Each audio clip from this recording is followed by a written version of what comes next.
በጣም ነው አይደለም የወደደው በአርቱ ያስ እግዚአብሔር ምስክሬ ነው። እሱ ከኔ ቀጥሎ ነው የሚሆነው። በ8 ቁጥሮች ያሸበረቀው አዲሱ የቴዲ አፍሮ አልበም በቀን 8ኛው ወር 2018 ዓመተ ምህረት እንዲሁም የሚለቀቀው ከቀኑ 8 ሰዓት ላይ ውስጡ ያሉት የዘፈኖች ብዛት 18።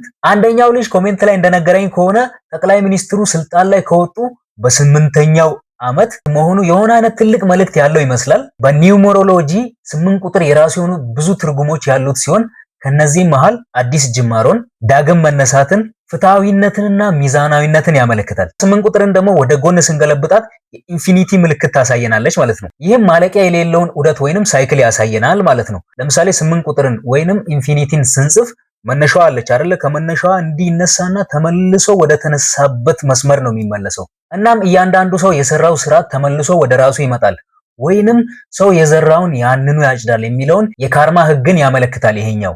ሌላኛው 8 ቁጥር ሚዛናዊነትን ወይንም ፍትሃዊነትን ያመለክታል ማለት ነው። ልብ ብላችሁ አይታችሁ ከሆነ 8 ቁጥር ወይንም ኢንፊኒቲ ሁለቱም በኩል አይበላለጥም፣ አይተናነስም።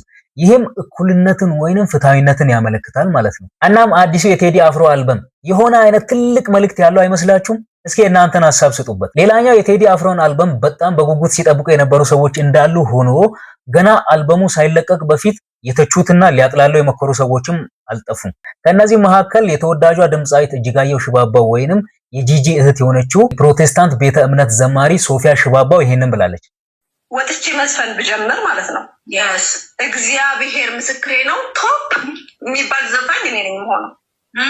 በቃ ማለት ቴዲ አፍሮ በጣም ነው አይደለም የወደደው በአርቱ ያስ እግዚአብሔር ምስክሬ ነው። እሱ ከኔ ቀጥሎ ነው የሚሆነው። በእውነት እንደው ሶፊያ ሽባባው መዝሙር ትታ ዘፋኝ ብትሆን እሷ እንዳለችው ከቴዲ አፍሮ በልጣ እሷ በኢትዮጵያ አንደኛ ቴዲ አፍሮ ሁለተኛ የሚሆን ይመስላችኋል? እንደገና እሷ ዘማሪ ሆና ከዘፋኝ ጋር ራሷን ማነጻጸሯ ተገቢ ነው ብላችሁ ታምናላችሁ?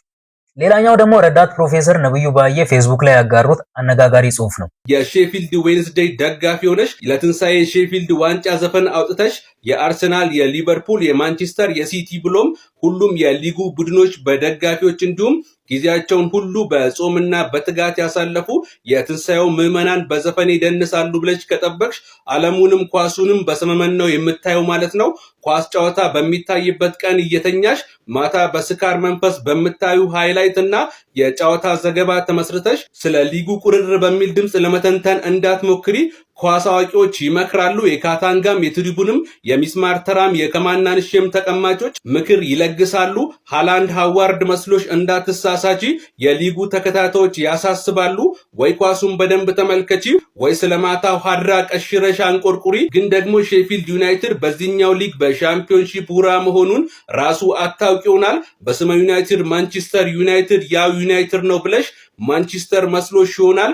ሁሉን አጭሰሽ በጭሽሽ ተደብቀሽ አትመልከቺ እባክሽ። የሆነ አይነት ቅኔ ያለው ይመስላል። ብዙ ሰዎች በዚህ ጉዳይ ነብዩ ባየን እጅጉን እየወቀሱት ይገኛሉ። ብዙዎች በሁለት ጎራ ተከፍለው የተለያየ ሐሳብ እያነሱ ይገኛሉ። አንደኛው ጎራ የቴዲ አፍሮ አልበም ትልቅ መልእክት ያለውና በጣም ትልቅ ተጽዕኖ መፍጠር የሚችል ነው የሚል ነው። ሁለተኛው ጎራ ደግሞ ሀገር የምትገነባው በሙዚቃ ሳይሆን በስራ ነው፣ ስለዚህ የቴዲ አፍሮ አልበም ምንም አይነት የሚያመጣው ተጽዕኖ አይኖርም የሚሉ ናቸው ማለት ነው። ስለዚህ እናንተ ከየትኛው ወገን ናችሁ? የቴዲ አፍሮን አዲስ አልበምስ እንዴት አገኛችሁት? እስኪ ሐሳባችሁን ኮሜንት ላይ ግለጹልኝ። እናም ለዚህ ቻናል አዲስ የሆናችሁ ሰብስክራይብ ያደረጋችሁ ቤተሰብ መሆን ትችላላችሁ። እወዳችኋለሁ። መልካም ጊዜ። ወገኔ